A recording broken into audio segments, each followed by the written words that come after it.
cheesy ravioli and Italian sausage skillet. First we went ahead and we used regular onions and fresh garlic, chopped up, about 1 pound of sausage, and we're browning it in an electric skillet. Then we added our black pepper, Italian seasoning, and salt. It's all browned. We're gonna add tomato sauce. I ended up getting a 1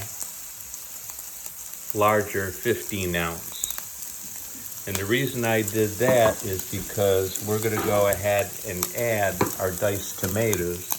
And I bought the Winn-Dixie diced tomatoes with roasted garlic and onion, that I think will give a lot more flavor. It only calls for 1 of the diced tomatoes, the 14.5 ounce cans, but I added 2.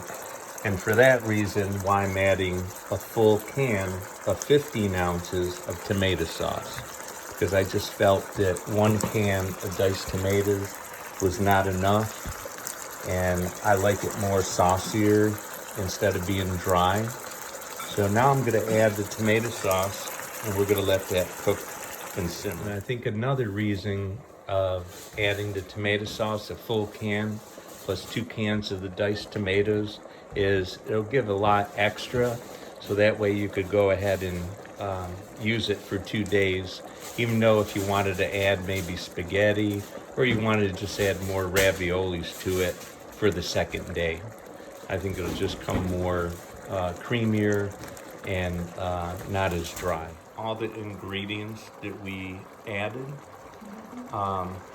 and plus you got to remember we're going to add now 1 tablespoon of tomato paste, but I think I'm going to add 2 tablespoons instead of the 1, since we increased the amount of diced tomatoes. I did add a little bit more salt, a little bit more garlic powder, and a little bit more Italian seasoning, just to give it a little bit more flavor.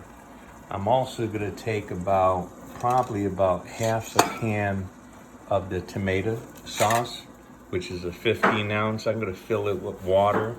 I'm just gonna add a little bit of water to it, just to break it up so it's not as thick. Now that it's simmering, I'm gonna let it simmer for probably about, maybe 20 minutes. Maybe 15, maybe 20 minutes. Just see how thick it is and how tender the meat is. I'm gonna cook the raviolis separate in water and salt, and then I think I'm gonna go ahead and just add to that at the very end. Okay, my sauce has been cooking for about 20-25 minutes total. What I'm gonna do now is my water is almost getting ready to boil, and these are the raviolis we bought. I got them at Aldi's, but Phil can't eat cheese, so maybe you could just get the meat-filled raviolis. And then after, we have creamy melt mozzarella and Italian-style cheese. The recipe calls for, I believe, 8 ounces fully, but I don't know if I'm going to use all of this. I'm going to go ahead, once my raviolis are done, I'm going to go ahead and just add a little bit of mozzarella at a time, a little bit of Italian-style cheese, and just see how creamy it is, I guess, to taste, or what you prefer. Now that the raviolis are cooking, they're boiling. The package says it takes anywhere from 5 to 7 minutes, so we're gonna go ahead and let that continue to cook. And here we have our table prepared. A little bit of garden salad with black tomatoes, a little bit of cabbage, onions, a little bit of Italian bread, a little bit of cheese, and choice of blue cheese, Italian, or tangy bacon Catalina dressing. So we're almost there. All right, our raviolis are done. They're floating to the top. It's been about 5 minutes. So I'm going to take them off, and I'm going to go ahead and put this pan here. And the reason I'm doing this because I want to add a little bit more of the water and the salt water, I should say, from the raviolis. So I'm just going to go ahead and place them inside like this.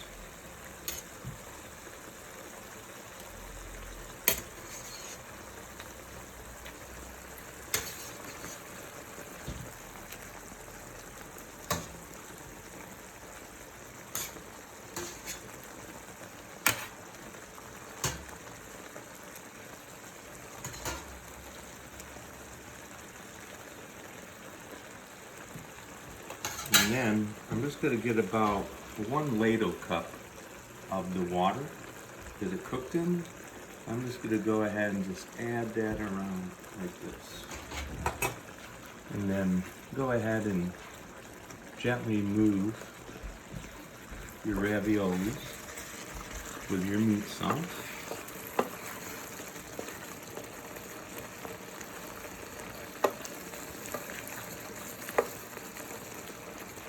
And for you, Kathy, since Phil can't have the cheese, I would go ahead and just do it like this. And then once you put it in each individual plate, you could go ahead and add your cheese as needed. Just gonna put just a little bit more water, very little.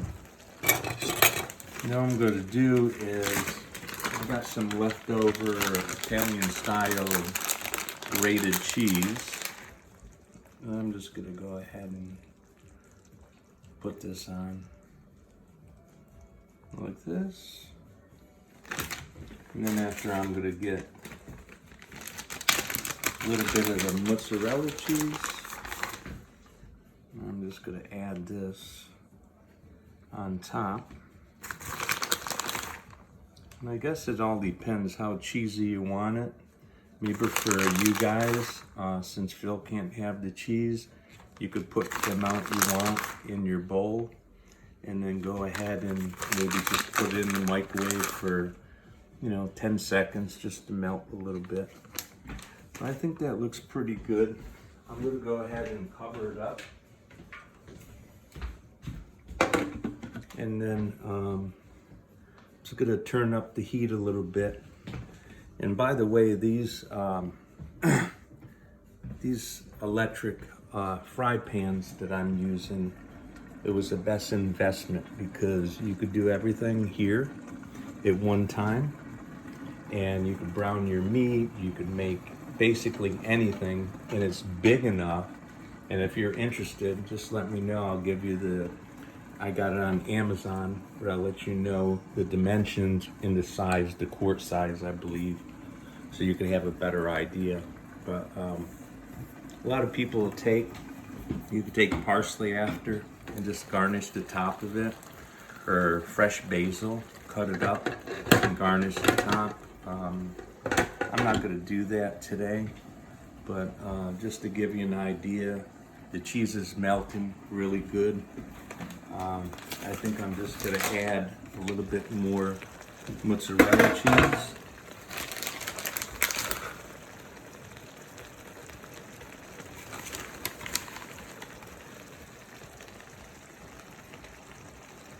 I think I'm just gonna add a little bit Parmesan cheese also.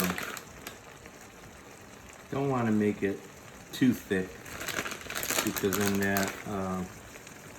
that idea of the sauce being a little bit more liquidy won't work out. But I think it looks pretty good. I'm going to leave it for about 1 or 2 more minutes, let the rest of that cheese melt, and I'm going to go ahead and shut it off, and we're going to eat. So let me know if you make it. If you want, go ahead and FaceTime me and I'll walk you through it. But I think it's really easy. Sorry for all the different videos in part, but I'll let you know how it tastes. All right, bye. About 10 minutes, I added another half a can of water. Then I used the same can that the tomato sauce was in. So I used actually a full can of the tomato sauce can of water. And I just added a little bit more garlic powder and just a touch Italian seasoning. And it really tastes good. The flavor is good. I think the thickness is good. So I'm gonna go ahead now and let this cook for about another 10 minutes. So I think all in all, a good 20 to 25 minutes total for the sauce will be about right.